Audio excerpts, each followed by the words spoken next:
Okay, let's test the audio again. Testing.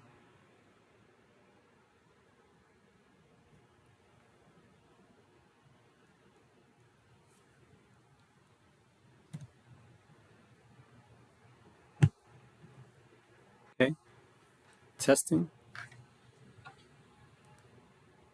Okay, let's test the audio again. Testing.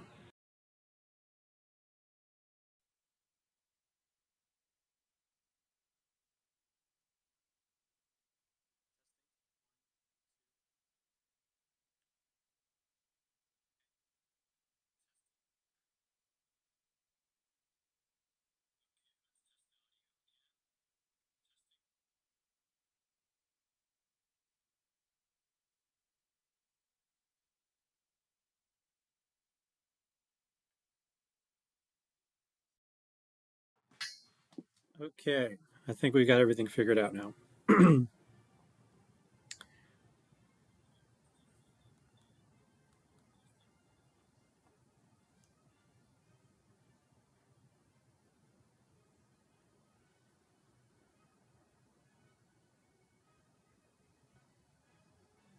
Okay. Okay, I think we got everything figured out now.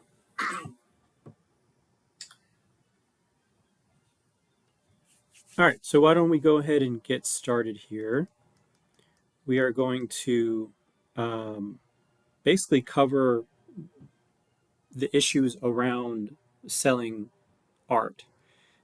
We're not just talking about, sorry, the background of my audio is playing through the YouTube channel because I want to make sure I get it right.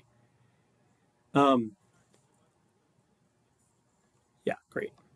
We're good.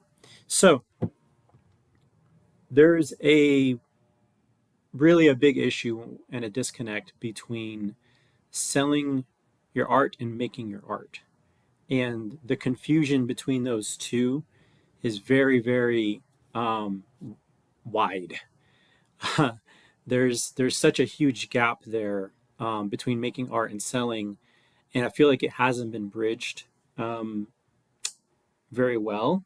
And it's not really anybody's fault, I would say. I think it's just the way the industry is evolving to a more artist centric, um, career industry, if you want to call it that. Prior to that, it was mostly the gallery scene or art dealers, which are also art galleries, but on a smaller scale. Making connections for the artists and managing their careers, the same way that celebrities have. Actors, musicians, they all have managers that help them promote and schedule things and all that stuff. So, it's common in other industries. It's just beginning to change now, and it began with visual art, but it's starting to move into performance art as well. Musicians are now starting to take care of their own. If you look at Taylor Swift, her manager is her dad. So that unit is very tightly knit, but it's not traditional. That's not the norm. Usually, you have to go get a manager or a dealer or somebody that represents you to help manage things. So it's changed now mostly because of technology, right? So you can show your artwork online without needing to go to a gallery. 30 years ago, that wasn't really possible. Yeah. So um, what we're going to be doing is covering some information and some training about selling your work, how to go about doing it, what you need to know. So let's kind of dive in here. This is my background information. I don't know if you guys care to know, but that's me. That's a JC Penney, one of those JC Penney photos that you would go in and take. So don't trust what you see. I wasn't a young artist, although that looks pretty rad. Um, I didn't become an artist until I was in my late 20s. So I owned an art gallery from 2011 till 2019. Showed many artists, had many art shows. Really great, memorable time. Taught me a lot of lessons. I began my career as an artist in 2012. So not long after I opened the gallery, I began my own art career. I'm also a certified business advisor with the SBA, the Small Business Administration. I worked for them for about 4 years. helping a lot of different businesses with their business plans and marketing and selling and all this other stuff. And then I established Art Alliance of San Angelo in 2022 officially. So we're going on 2 years. Woohoo! And our mission is just to help educate, inform, and connect our local artists in order for them to do what they do, which is make great art.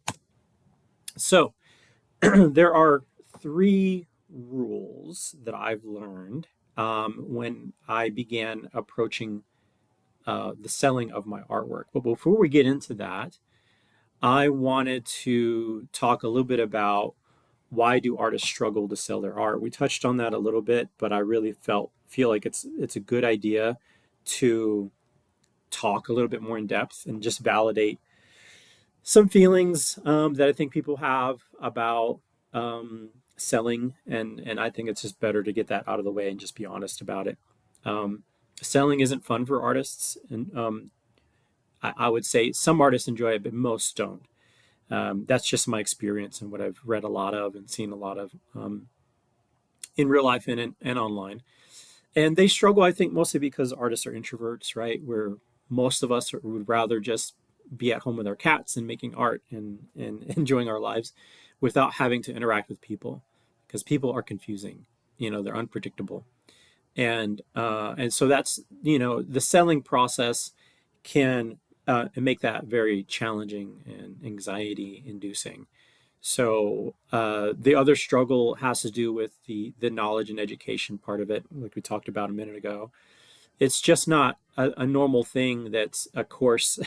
If you had a major at college for a BFA, and one of the courses was going to be selling, um, I don't think that would think that would come as a shock if people saw that in the curriculum, but it needs to be in there because it's so important. It really does set up um, you as an entrepreneur artist to take control of your career and be able to execute on the decisions you want to make, especially when it comes to generating revenue. Because when you're in business, that's the thing that you have to be focused on, and it's not so easy. You have to have some good training and some good knowledge. Um, and I think that a lot of artists are also still coming around to the idea of using the internet to sell their work, which is really it's really effective if you know what you're doing, and you like and you enjoy it. But I just get the idea that many artists don't enjoy the online space, and if that's the case, then it is going to be very difficult to sell your artwork online and in person if you're uncomfortable.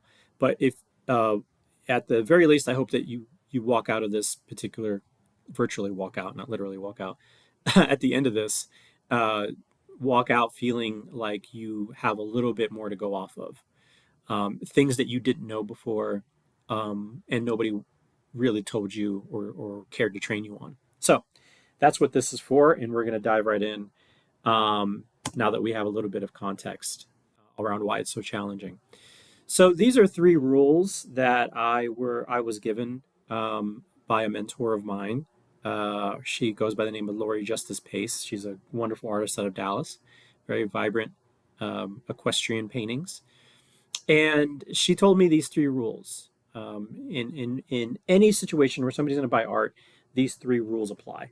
And you must meet these 3 rules. Somebody must meet these rules in order to purchase your work, right? So you can actually facilitate um, this by following these rules and prepping your art, at least after you're done making it. So, rule number 1: buyers must love or like your artwork. There are some outliers for sure in terms of um, who it is and what the situation is. But I would say that for the most part, if anybody's going to buy your work, they have to like it or love it. Um, which means we'll actually get into that in a bit. Rule number 2 is buyers must have space for your art, so they have to have space in their home or their office. And rule number 3, buyers must be able to afford your art. That's an important one. They can't buy it if they can't afford it. So why don't we dive a little bit deeper into each one? So rule number 1, you have to create with sincerity You can't try to make somebody love or like your art, or try to figure out what they already like or love and then work your way backwards from that. It can work sometimes, but most of the time you're going to spinning your wheels, wasting time and energy and money trying to do that. It's better if you approach it by just creating what you love, what you like. And that really is the best way for you to find your lifelong um, supporters, patrons, buyers, collectors, whatever you want to call it. The sincerity through which you paint and create is what's going to help sell your work. Um, I know artists that do it another way by looking at trends, and I just don't like that. I've done it. I didn't like it. It made me disgusted with my art, and I would never advocate for that. But if that's what you do, that's what you do. I'm not going to judge you. I just didn't like it myself. So create with sincerity. That's my mantra. Focus on the journey, not the result. Again, if you are a perfectionist and you just want to make sure that your art is up to your standards, that's great. But if you think it's going to be that every piece of work is going to be your best work, it's not. The best that you can do is just to focus on making. The process of making will teach you a lot about yourself and a lot about your creative process. And that's going to translate to the people that look at your work. They want to get the sense that you're confident in what you're making. And that actually does come across in artwork when you look at it. You can tell when the artist is not confident, when colors get muddy, or there's anxiety in the painting, overworking an area. I think all of that comes because you're not thinking of the process. You're thinking of the result and what it's going to look like, or what you think you want it to look like. You really can't do that. Um, Planning is okay, but there's a difference between planning and then having unrealistic expectations for you. So just enjoy the journey, and it will come across like you actually enjoy making what you make, and that translates to somebody looking at it as having a better chance of liking it or loving it. So focus on telling the story. This is something that I think a lot of artists don't do. I've been at fault for this, but I've tried to do better, which is telling the story around why you make your artwork, or even the artwork itself has to have something for people to process. It can't just be the art itself. And I realize some people were like, well, the art should be able to stand on its own. I'm like, yeah, but in this day and age, people have such short attention spans that they may not get it right away. So think about how you tell that story. It's told through the title of your artwork, you know, it's told by you, the artist, in your artist statement, as well as your ability to communicate that in person. Or if you're writing a description for it on a post on social media, or you're listing it on your website, like tell the story of your artwork, how it came to be, why it came to be, why you needed to paint it. And I think that will be communicated when people start to engage with your art.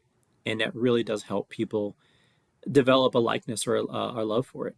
Um, and the last thing is strive for professionalism. And the reason I say that is because the quality of your artwork doesn't end with the last stroke of your paintbrush on the front side of the canvas or whatever you're painting on. It translates to how you finish edges.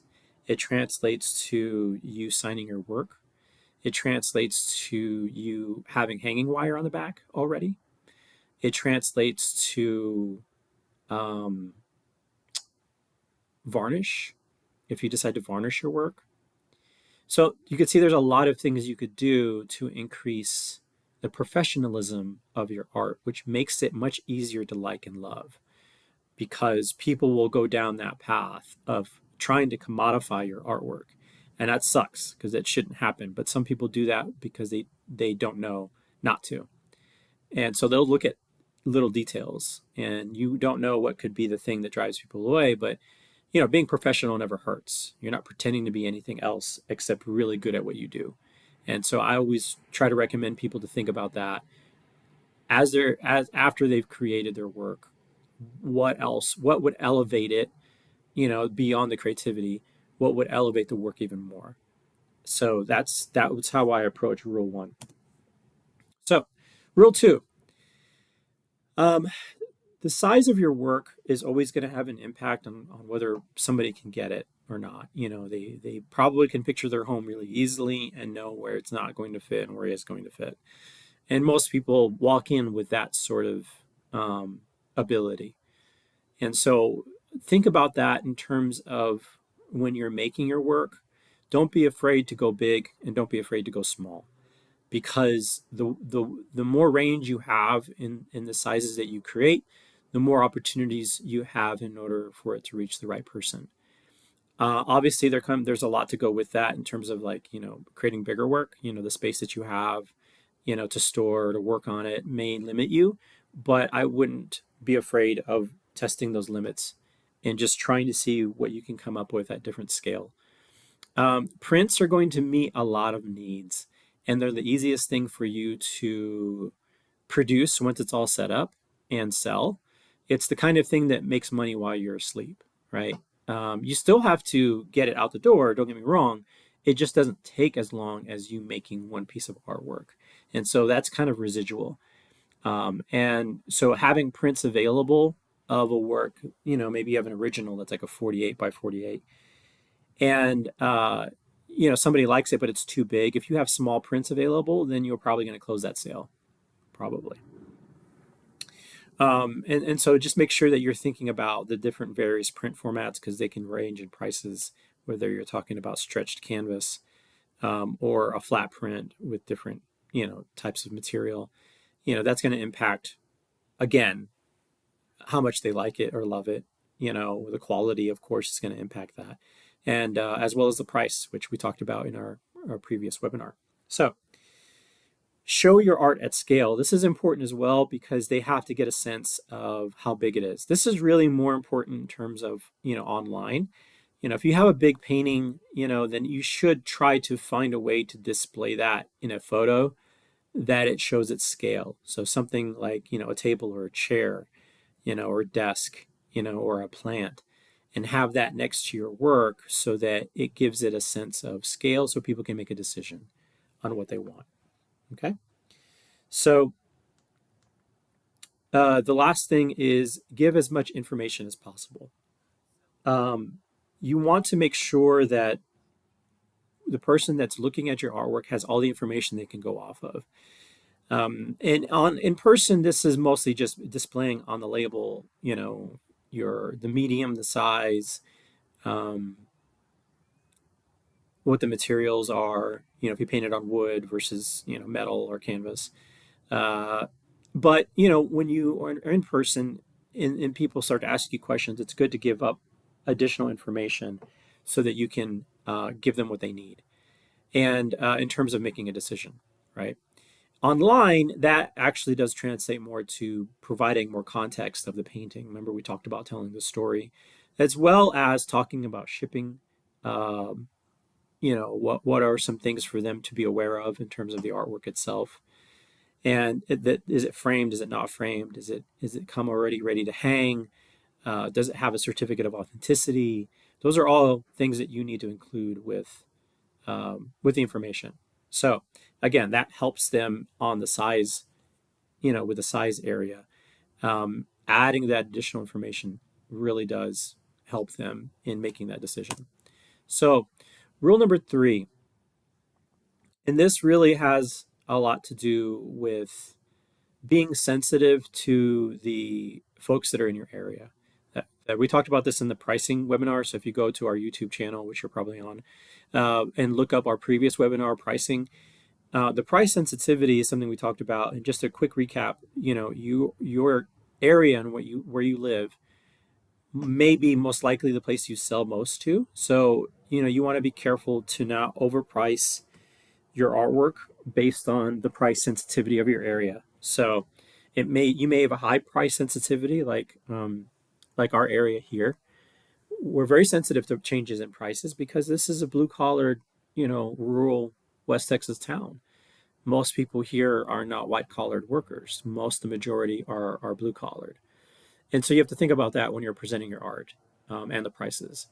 A city with low sensitivity is like Dallas because there's so many people there, and they're used to paying a lot of money for different things.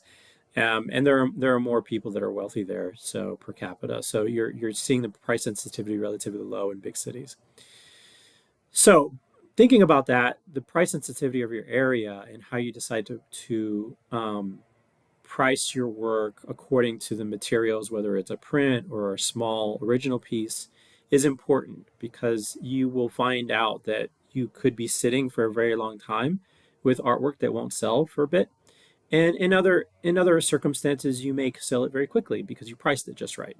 Just keep in mind that you never want to lose money on a price. So, make sure that you work in some profit there. Not all buyers are meant for you. This is something that I think that a lot of people talk about, but not as frequent, which is the fact that your buyers are um, going to be able to buy from you, and ones that you just can't help. Like I said, if you want to make sure that in your price you have profit, but even in that circumstance, and you've accounted for the price sensitivity, you've accounted for the size and all that stuff, and that still doesn't meet their needs, then it's unfortunate that they can't afford it. But there's nothing else that you can do except give it away, and that's totally up to you if you want to do that. You don't have to do that, but and you shouldn't. But that's the reality. So not all buyers are meant for you. Um, it doesn't mean that they won't eventually become a buyer. It just means that they won't be able to do it now. All right. Stickers gets your foot in the door. When we're talking about affordability, there's probably not much that I can think of right now except postcards, but stickers really do beat out a lot of stickers and pins, I would say, but more stickers than anything else. Beats out a lot of out of the reason of for not somebody not to be able to buy your work. A sticker, from what I've seen, is around $3 to $5 for a sticker, depending on the quality and the size. But they're affordable to produce. They have a pretty good margin on them. Some stickers are only a few cents per sticker, so you're able to bake in a really good profit margin. You just have to sell more of them in order to make a profit. But they're great because um, they can open up a dialogue and a relationship with somebody that has a piece of your work, even if it is a small, 2 inch or 3 inch sticker. So keep that in mind. Stickers are a great way for you to help with this particular rule when it comes to people not being able to afford. But again, you still have to work in profit. You can't give away stickers unless you really want to. It's up to you. And then finally, you want to ask questions. And this kind of is going to segue into our next part in terms of selling. But you really need to ask questions about, what limitations they're running into. If they are having trouble, you know, trying to picture the space that they're in and they're just unsure, ask them to send you a picture of it and then get an app that allows you to superimpose your painting in there. One great app is artplacer.com. That technology that website has is incredible. You can load in a picture, that somebody sent you or that you took with a wall that's blank, and you can insert your painting, your digital photograph of your painting into that scene and send it to them. And it does wonders for this particular area. But at the end of the day, you want to make sure that you're asking good questions about what their limitations are. If it's about price, you just want to be upfront and saying, well, this is what I have. You don't want to twist their arm. You just want to find out what problems they have and whether or not you can help them. That's really what it comes down to. All right, and that's a good segue um, into this next topic, which is the last topic. Again, this is not going to be a long webinar. Selling in person is such a huge obstacle for a lot of artists, and they get tripped up. And I've seen many artists lose sales because they are not properly prepared for dealing with somebody in person. And this is more prevalent when it comes to selling at an event, like like a conference or a convention, having a booth. Maybe you're at an art show and somebody happens to ask you about your artwork. So The first thing that we want to talk about here is we want to make sure that I want you to understand that selling in person is not like selling cars. You're not a car salesman. This is all about making sure that you can uncover as much as possible to help your customer get what they need. And that's it. You just want to help them make that, easier, make that process much smoother and easier for them. So the first thing you want to do is establish some sort of rapport. Um, Second is you want to listen. That means you can't talk. You can ask questions, but other than that, you shouldn't be providing much else unless they ask you. Confirm their needs and then present your solution. So let's talk about each one in depth. So when we talk about rapport, what is rapport? Rapport is the ability to, not the ability, it's the action of creating some warmth and familiarity and friendship, you know, um, at the beginning of your communication. And that's difficult for people, I think, especially artists, because most of them are introverts. So it's difficult to pretend and mask that hard to try to just, you know, have some sort of, ability to charm them out the gate. But you don't have to charm them. You just need to be interested in them as a human being. And if we think of it that way, it actually makes it so much easier to do that because your art is doing that for you as well. You're just trying to make that connection a little deeper. And that's what rapport is for when you're just getting to know somebody that's maybe looking at your artwork. So, an icebreaker is something very simple that you can come up to them and start the conversation.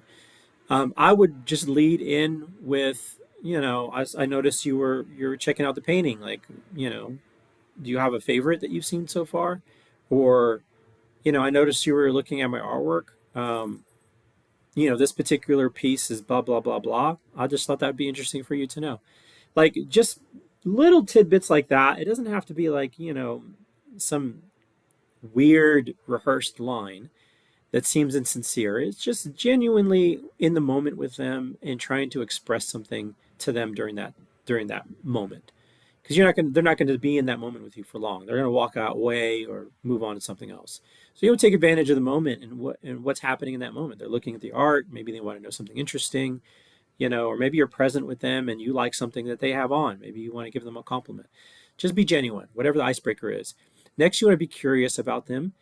And this is really where I think there are nuances with building relationships with people, um, where you think that maybe you need to be talking about yourself and you shouldn't. Don't start babbling on about who you are and what you've done. Ask them who they are and where they've been and what they like. And like, don't go, don't do it like a machine gun, like spit out the questions like that, but pick one and then be curious about what it is that they're telling you and maybe follow up with a few other questions out of curiosity. But do not sell them anything. People really don't like being sold.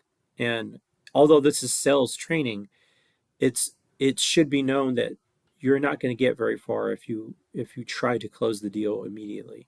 It's not a great way to approach people. You will lose more people than you get. So just be aware of that. So don't sell them anything. Just be genuine. Want to get to know them. Once you start asking them questions, and it's good that you ask them open-ended questions.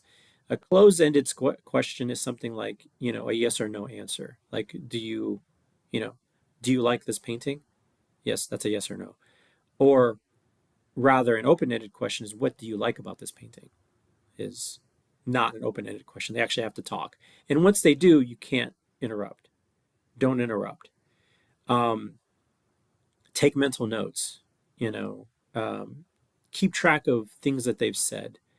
Maybe they made they have a change that they just went through. Maybe they just moved here, or maybe they just had a birthday, or maybe they're planning a trip, or maybe they just got back from a long trip. Like take mental notes because those things are going to be important for you as you move forward and into this conversation with them. And then you also want to look for nonverbal cues. In person, Obviously, that's easier. You can't do that online, which is why doing this in person is so much more effective. But you can look for nonverbal cues. If they are making gestures with their hands toward the painting, if they are constantly looking at the painting, if their feet are pointed towards the painting, it's probably because they have an interest in the painting, and you need to make sure that you acknowledge that mentally and cue that up. But if they look like they're trying to get out of the conversation because they're uncomfortable and they're giving you very short answers, maybe they're just not interested in talking. And at that point, you just leave them alone.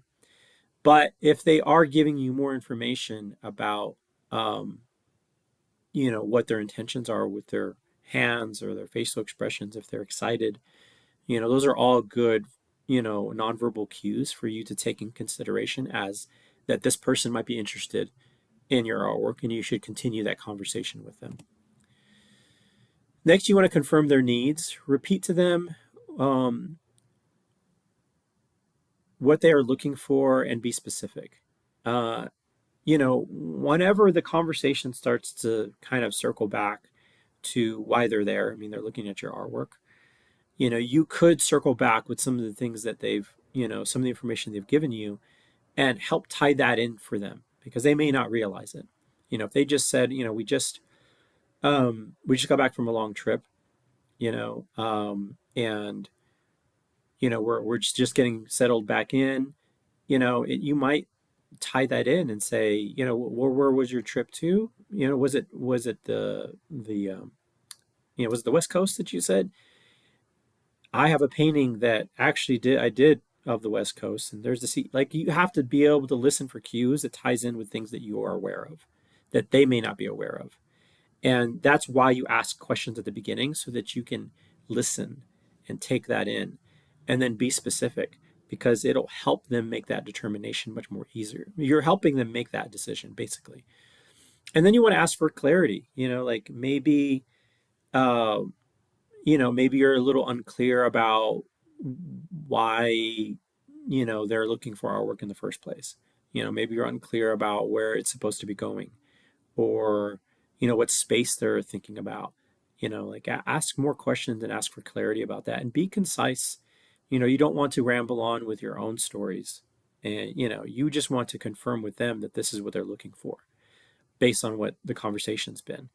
And that's a good thing because you want to help them determine whether or not they're interested or not. Some of them are very sure and some of them are unsure. And for the ones that are unsure, you need to help them. Okay, so be concise with your answers. Present your solution. Again, we just talked about why it's so important for you to think about what it is that they're looking for once you've confirmed and gotten clarity and all that stuff. It's really important for you to tie in the things that they've told you and you've confirmed with the things that they're looking at in your artwork. And you may be able to bring out things that they didn't know about it that you can actually pull together. Like you could talk about the idea that you painted, this picture of Greece because it was a picture that you took while you were there. And that may tie in some of the feelings they have about their trip that they just came back from. And so, those are just little things that you can do in order to help them see the connection. The other thing I would say is handling rejection, which is difficult for a lot of people. It's probably the least fun and the hardest thing to probably do is hear somebody say that they don't think the art is for them. But you have to be careful because sometimes they'll say something that's a misunderstanding and you have to clarify that. So, if they think they're looking at the painting and they're like, oh, I just can't fit a 24 by 24, and they're just glancing at it. They're not really looking at the label or anything. You have to clarify that. It's a misunderstanding. You have to say, well, no, that's a 16 by 16. Or if maybe they have some doubt about, I don't know if it'll fit in there.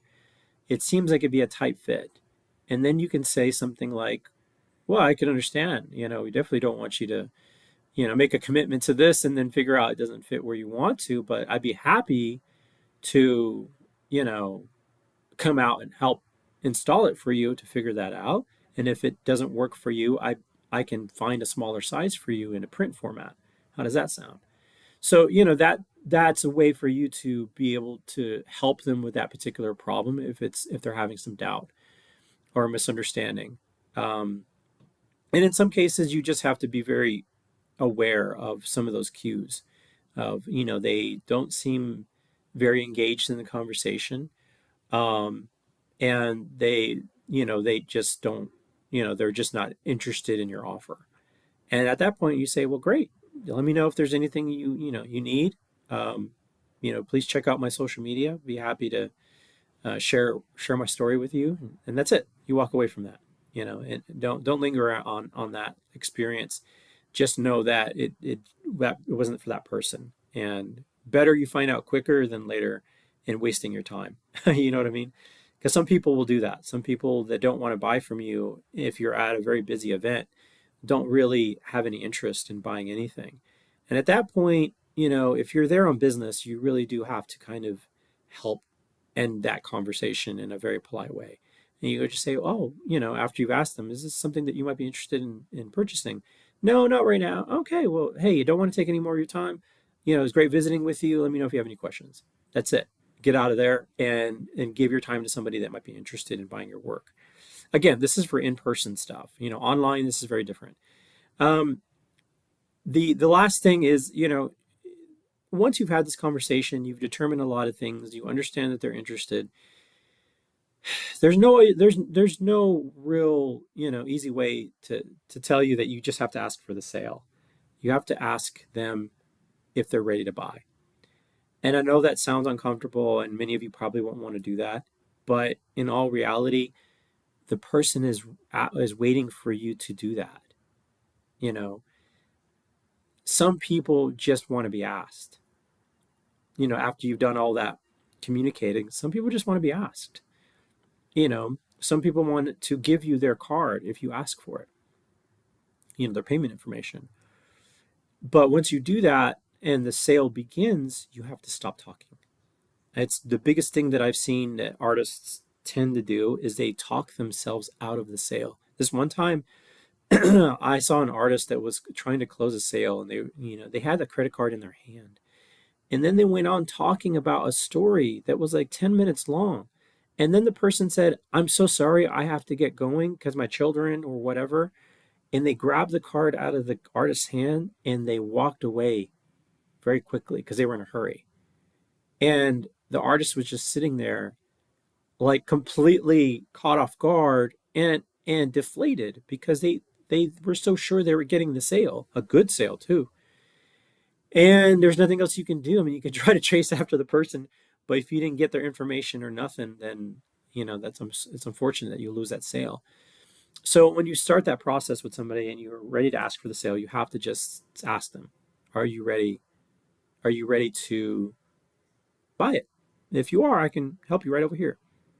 You start writing out the receipt for them, you know, doing all that stuff, getting it ready to go, and be done with it. Try not to keep the conversation going unless it's very, very light conversation.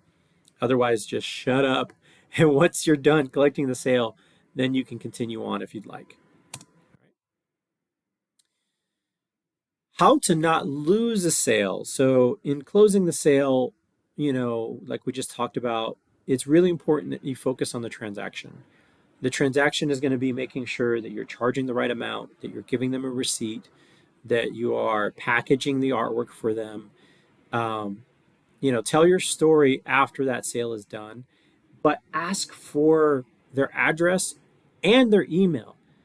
They are collectors now, and it's really important that you understand that the selling of your artwork is a lot easier when you have a list of people that have already bought your work. Those are called collectors. And if you don't have their information, then selling is going to be a very hard battle for you. And it's difficult if you're not selling to people that already love your work. So once you finish the sale, ask for their information and ask if you have permission to send them emails and updates and reach out to them, send them a card every once in a while. Ask them for permission and then start making a list, of those people. and their information, and protect it, of course.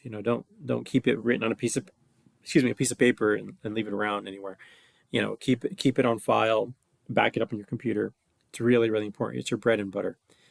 And then finally, if you feel comfortable enough and you feel like you've developed a good enough rapport with them, ask them for a referral, or better yet, a review.